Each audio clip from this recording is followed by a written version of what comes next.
Respected elders, educationists, teachers, and dear students, welcome. First of all, it is my kind request that those who haven't subscribe our channel so far may kindly subscribe it. Dear elders, listeners, and dear students, today we are going to see five couplets under the chapter impartiality. Five couplets from 160 to 120. Five couplets we are going to see. Let us see how one stresses the importance of being neutral in our life. What ornaments impartiality would bring to man? What sort of wealth a man should earn?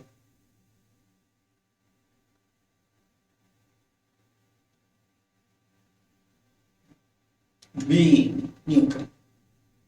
See how in this five couplets he portrays the importance of impartiality. Come, let us see.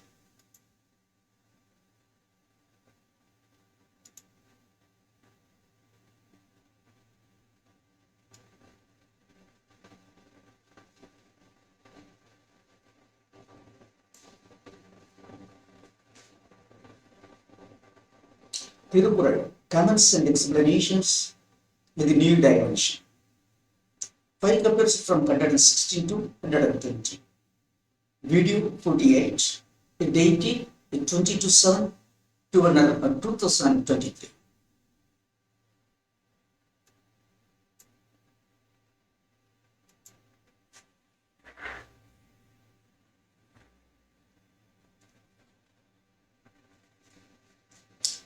Couplet 116.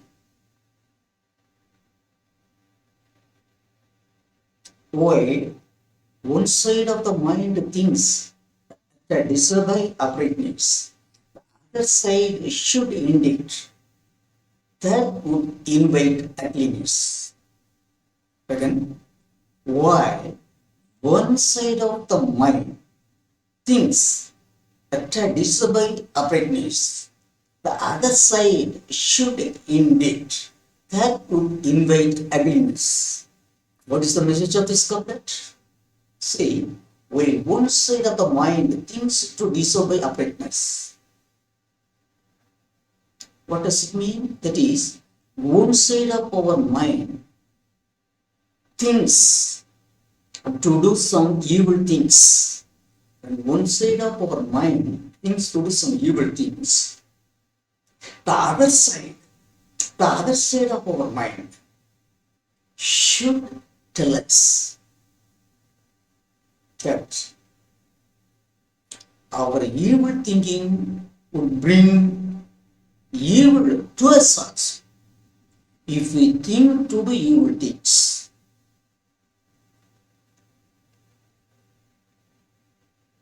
then evil things will also visit us. This is the message. That is, our mind, when we think to do some evil things, when one side of our mind thinks to do some evil things, the other side of the mind should indicate us that if you do evil things, it means you are inviting evil. If you think to do evil things, it means you are inviting evil. That is, if you do evil, then evil will visit. This is the message of the where one side of the mind thinks to do disobey uprightness, the other side should indicate that would invite ugliness. Yes. When one side of our mind to do evil things. The other side of our mind should inform us, don't do evil things. If you do evil things, then evil will,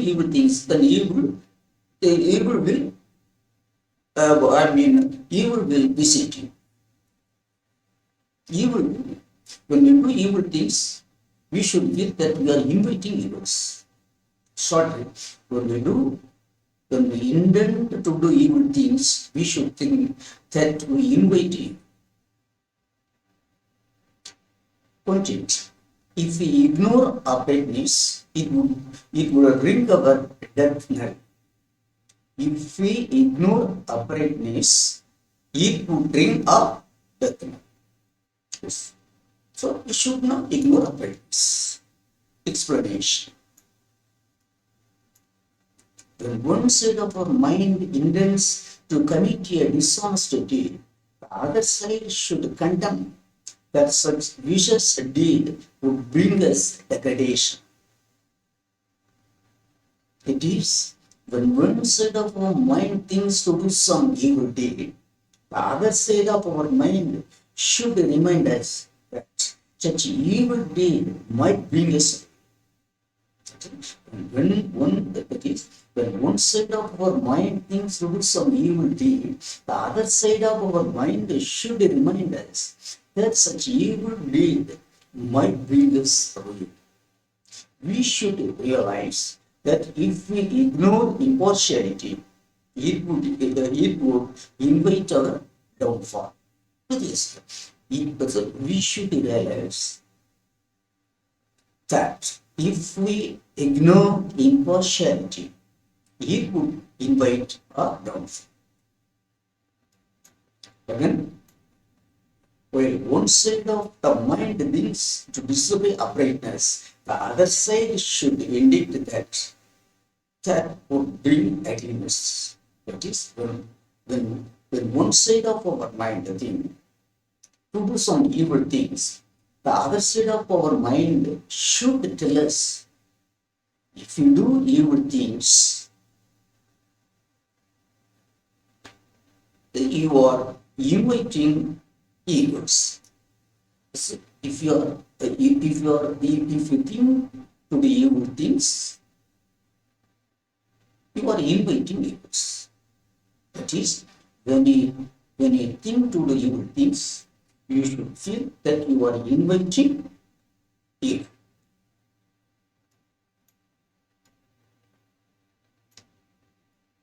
And 17th couplet. Though a man attained to poverty due to a life of honesty, the world won't degrade him for attaining poverty. Though a man attained to poverty due to a life of honesty, the world won't degrade him for attaining poverty. What is the message? The message is that though a man becomes poor because of leading an honest life, though a man economically becomes poor because of leading an honest life, the world will not degrade him. The world will not disrespect him because of poverty. But it would glorify him for his honesty and uprightness. Again, though a man attained poverty due to a life of honesty, the world won't degrade him for attaining poverty. That is, though a man becomes poor, economically poor, because of leading an honest life, the world won't degrade him for his poverty. Instead of that, the world would glorify him what is honesty. So, okay, content. Uprightness would earn greatness even in poverty. Uprightness would earn greatness even in poverty. Uprightness, honesty. Explanation. Even if a man becomes poor because of leading an upright life, the world would not dishonor him, but only honor him for leading a virtuous life. Even if a man becomes poor because of leading an upright life, the world would not dishonor him, but only honor him for leading a virtuous life. That is, if a man attains poverty because of leading a moral life, the world would not degrade him. He would regard his uprightness and place him in the list of celebrities. Gaining the public admiration and respect is the real wealth of a man. What is the real wealth of a man? Earning the public admiration and respect is the real wealth of a man. So, even though, poverty, poverty attacks us because of living an honest life, we should not bother about that.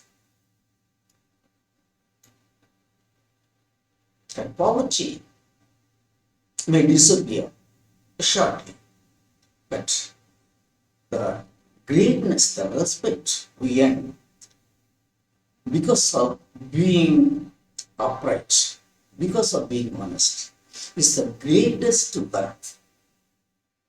That would be thrilling of greatness for us. So, whatever the poverty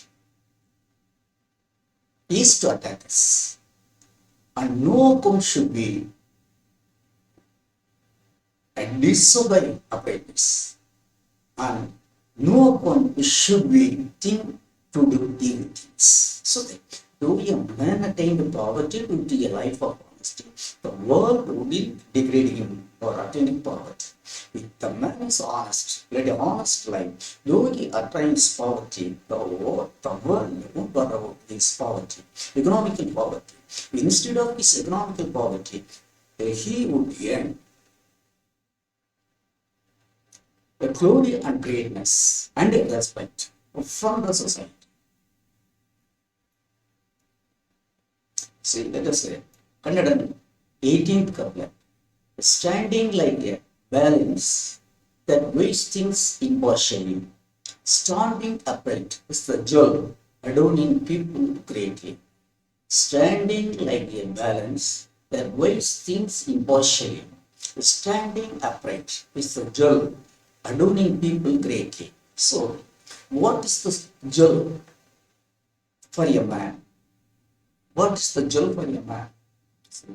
Standing upright as the balance is the greatest jewel for a man. What is the jewel for a man? Standing upright as the balance is the greatest jewel for a man. That is, when very things, the balance stands upright. It weighs things honestly. What the mass of things placed on it, it weighs, it shows the mass of things like that. We human people should be impartial. We should be impartial and upright, like the balance.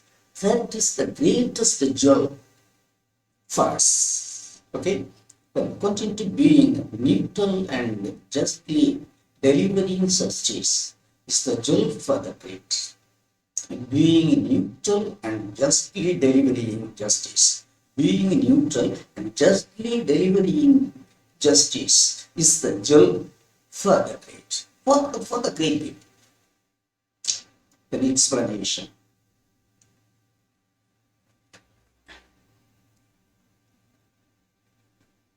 Standing upright like a balance without bending on a particular side when weighing things and standing upright without favoring one side would be the variable jewel for great people. That is, being as the balance and delivering justice without favoring one side is the ornament for the great people. That is, being as the balance and delivering justice without favoring one side is the ornament for the great. Second, standing like a balance that weighs things impartially, standing upright is the jewel adorning people greatly. There is the greatest jewel for a man is standing upright like the balance.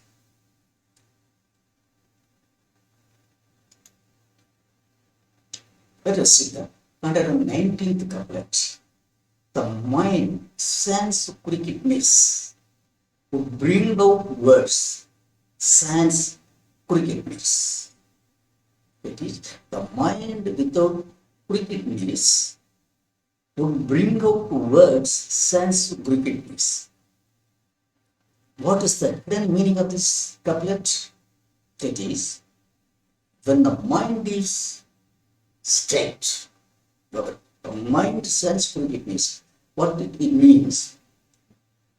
When the mind is straight, when the mind is upright, the words coming out from the mouth would be upright. When the mind is upright, the words coming out from the words coming out from the mouth would be upright. That is, only upright words could come out from the mouth when the mind is upright. Only the upright mind would bring out upright words. This is the meaning. The mind sans crookedness would bring out words sans crookedness. That is, only the upright mind would bring out upright words.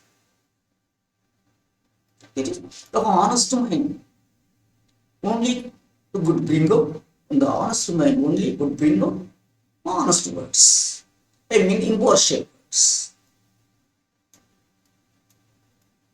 28.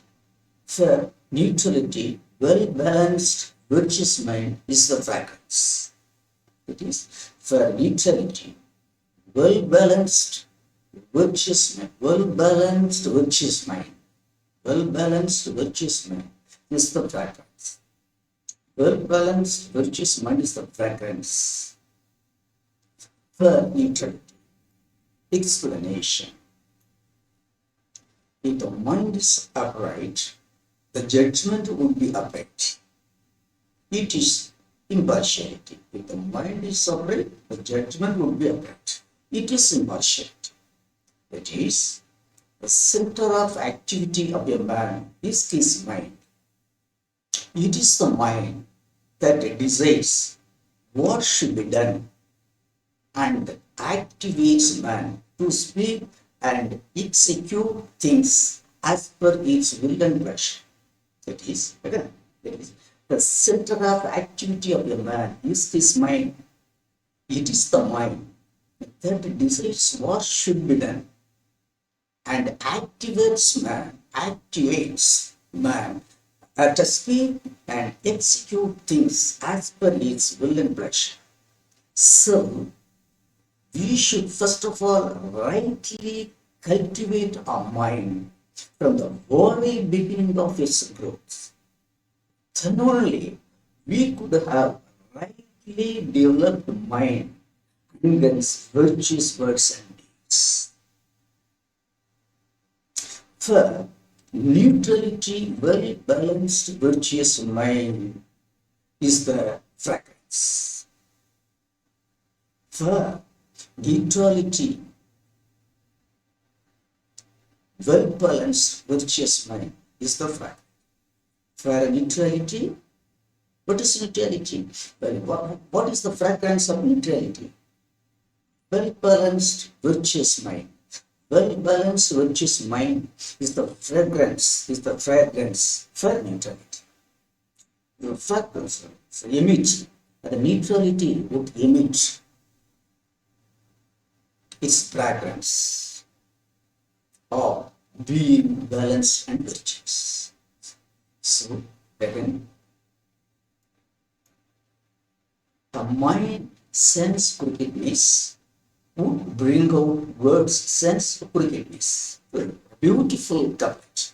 That is, only the honest mind, only the strict mind would bring out straight and upright words. Only the upright mind could bring out upright words. That's there is the words coming out from the words coming out from our mouth should be right. Our mind should be right. This is the message of this. The mind sense crookedness would bring out words sense crookedness.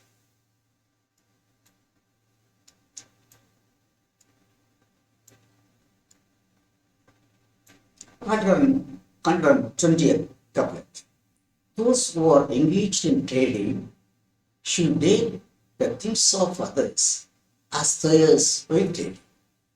That is, those who are engaged in trading should take the things of others as theirs waited. The message is, the message is well over. That is, when the traders engage in trading, they should take, that is, they should treat the things of others as their own things when purchasing and selling.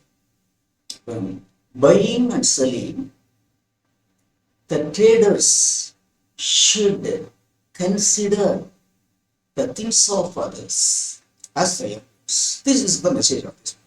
Those who are engaged in trading should take the things of others as theirs waited. It is the virtue. It is the virtue of trading. The virtue. The virtue of trading is the virtue of trading is the impartiality of trading is taking the things of others as the things of the traders. Okay, content. Virtuous trading would be in greatness for trade. Virtuous trading, that is impartial trading, would be in greatness for trade. Okay. Then explanation. The virtue of trading is considering the commodities of others as theirs when engaged in trading. That is, trading should be done honestly without any evil intention of plundering things of others. Trading should be done honestly without any evil intention of plundering things of others. Buying and selling commodities should be done honestly. It would be a greatness for trade. Buying and selling commodities should be done honestly. It would be a greatness for trade. That's very good poem, very good couplet. Those who are engaged in trading should take the things of others as theirs by trading. That is, when traders engage in trading, they should consider the commodities of others as their own, and they should be honest in purchasing and selling things.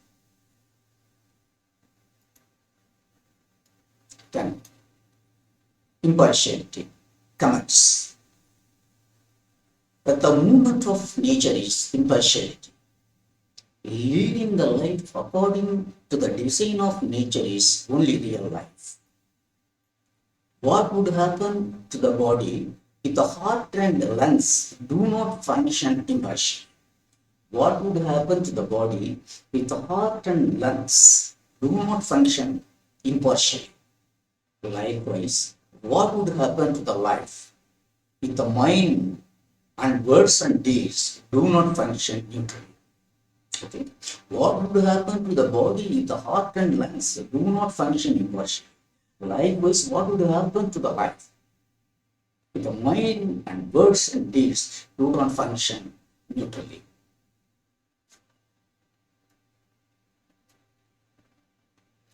Impartiality is the soul of living things. All living things live impartially as per the design of the nature. But the sixth sense of man has turned him selfish. From the day of enlightenment till the day of ours, the great souls have donated millions of philosophical writings explaining the evils of selfishness which have enslaved human life and segmented people into thousands of categories and eaten peace and purpose of daily life. That is one sentence. You see again, from the day of enlightenment till the day of ours, the great souls have donated millions of philosophical writings explaining the evils of selfishness which have enslaved human life and segmented people into thousands of categories and eaten peace and purpose of daily life. These great philosophical writings are the chemicals that beautify the evils caused by selfishness and dishonest way of living. That is, the great writings of forefathers, the great writings of our forefathers are the chemicals that purify the evils caused by selfishness and dishonest way of living. Science is science is going on, getting developed day by day. Evil and illegal way of living is also parallelly progressing, ruining virtue and morality. That is, science is going on, getting developed day by day. Evil and illegal way of living is also parallelly progressing, ruining virtue and morality. Men of virtue and morality are shedding tears, witnessing these evils and immorality. They are shouting and crying. But the immoral, rotten geese and the stained politicians are not lending their ears at the cry of the wise souls and the common mass. Dear sisters and brothers, when our words fail, take stone to root out the evil men and correct politicians and establish virtue and morality. Again, dear sisters and brothers, when our words fail, take stone to root out the evil men and corrupted politicians and establish virtue and morality. Now let us see my verse. The impartiality of heart and blood is body's life. The impartiality of heart and blood is body's life. Our impartiality of doing things is human. That is, the impartiality of heart and blood is body's life. Our impartiality is the life of us. Our impartiality of doing things is human life. Our impartiality of doing things is human. The impartiality of heart and blood is body's life. The impartiality of doing things is human life.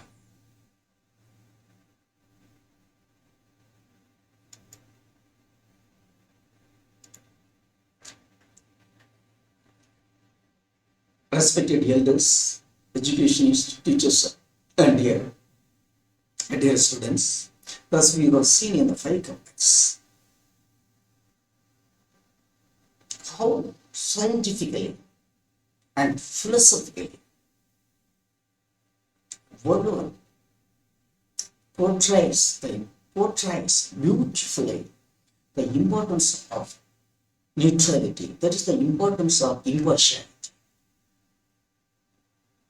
Yes, impartiality is the greatest job that everyone should have. Everyone should. Why? You see, among these fakers,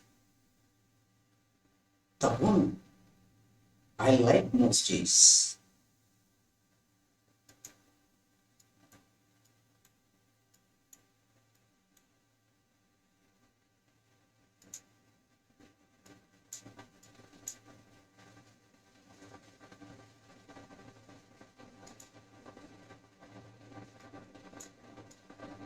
I mean, the couplet I like very much is standing like a balance that weighs things impartially. Standing upright is the job adorning people greatly. Standing like a balance, or standing like the balance. Anyway, that weighs things impartially. Standing upright, standing neutral, standing impartial is the job adorning people greatly. That is what is the greatest job for man. Being impartial. It is being impartial as the balance is the greatest job that every man should have. A right balance would weigh things rightly. It would show the most of the things placed on it rightly. It won't say which side it lies. As far as the balance is concerned, both the sides are its. So it likes to be balance. You like that? A right man should be impartial. So that is the greatest jalfa. So, dear elders, educationists, dear teachers and students, kindly learn, or I mean train your mind to be neutral. I mean, neutral means impartial means being honest. Impartiality means being honest. Without going on both sides. We should be neutral. We should always be on the side of justice. Justice should be our whole motive. We should deliver justice. That is what virtue is. According to human life, virtue is delivering justice in every place of our life. Delivering justice is the virtue of human. So, develop your mind. People to be impartial. Gradually, yes. From the very beginning of it, from the very beginning of this, from the very beginning, everyone, particularly the youngsters, should train their mind to be impartial, to be neutral. But that is the honest way of living. Okay. Elders, education students and teachers and students, I thank all of you for listening my explanations on content for 5 couplets from 116 to 120. We will meet in the next class. Till then, I wish all of you a very nice and sweet time. Thank you.